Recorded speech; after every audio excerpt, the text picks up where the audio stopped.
Character introductions are one of the most important parts of storytelling. A great introduction doesn't just tell us who the character is, it makes us feel something about them. Whether it's curiosity, admiration, or even fear, the first impression matters. In some cases, the introduction of a certain character might set the tone for the entire story. So a lot of writers out there want to create an impact. The best way they can think of to do that is to make sure they introduce the character with some type of action-packed scene. And this isn't a bad idea. There are many great character introductions which have started with action. We see a character in a moment that is displaying their skill set, showing what they're all about, and in a way telling the reader what this book is going to be about. You've certainly seen it in movies as well. There have been characters who are introduced doing what they do best. Indiana Jones, for example, started off with him doing what he does best, exploring ancient ruins in a foreign country and finding an ancient treasure. It didn't start off with Indiana Jones at his regular job as a professor. Right away we understood what the movie was going to be about, what the character is about. So if you do want to write a memorable introduction, one of the best ways to do that is to start with an action scene. Of course, this applies to any other character, not just the main character. The villains are introduced very much the same way. They could be performing some kind of misdeed, or in dialogue alone showing what they're all about. Which brings us to the other important point about a memorable introduction, and that's also getting your dialogue just right. You want to display the character's personality as well, and one of the best ways to do that is the way they react to other characters, what they say in conversation. Good dialogue introductions aren't necessarily flashy, they're just true to the character, and that's all that really matters. We not only see what they're all about, but we get to learn a bit more about them and their personality as well. It isn't always the case, of course. If you want to introduce a character that is more mysterious, their dialogue should reflect as much. They don't have to say a lot or anything at all, and that already tells the reader that there's more to this character than has been revealed initially. If you are seated in an emergency exit row,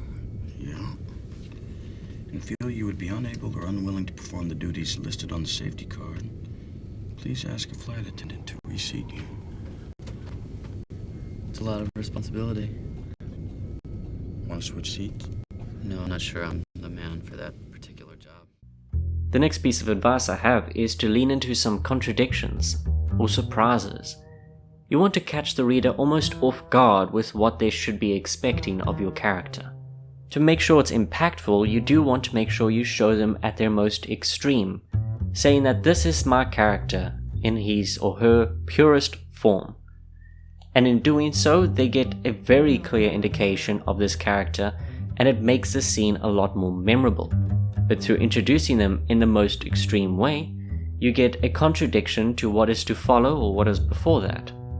It sets that character apart from any other character, displaying them as a more memorable and impactful character, a main character, whether it be on the good side or the bad side. I was in there 3-4 nights ago, drank bourbon martinis.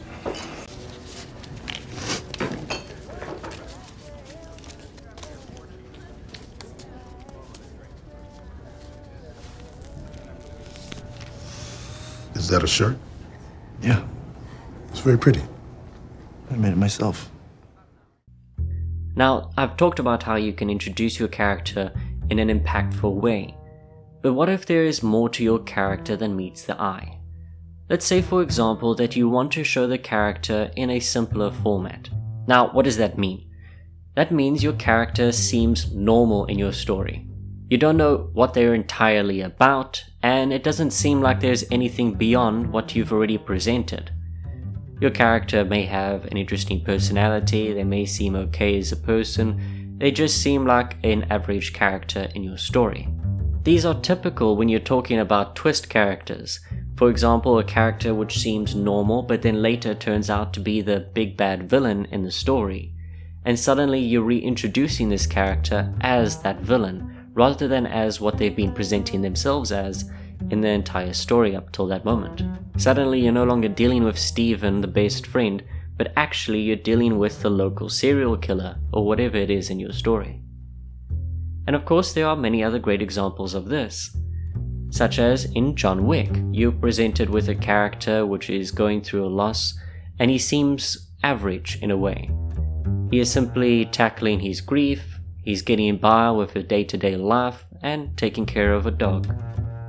But as the inciting incident transpires, we are reintroduced to who John Wick really is, and suddenly he is immediately elevated.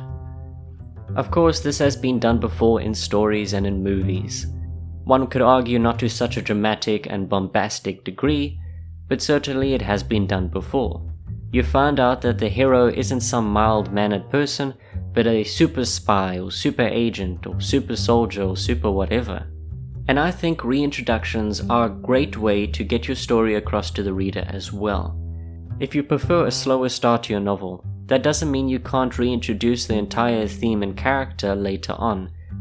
And as a bonus piece of advice, I recommend having fun with it. If you want to make an impactful introduction to your character, don't worry too much about believability, just focus on presentation. If you can create something extraordinary in your mind and write it down, you can use that. You can figure out ways to make it work. You can do it in your writing. And I believe the biggest detraction that one might have is taking it too seriously, feeling that it's not grounded enough. It can take away from the drama, the flash of your introduction. But novels are escapism, so have fun with it, not just for your benefit, but for the reader's benefit too.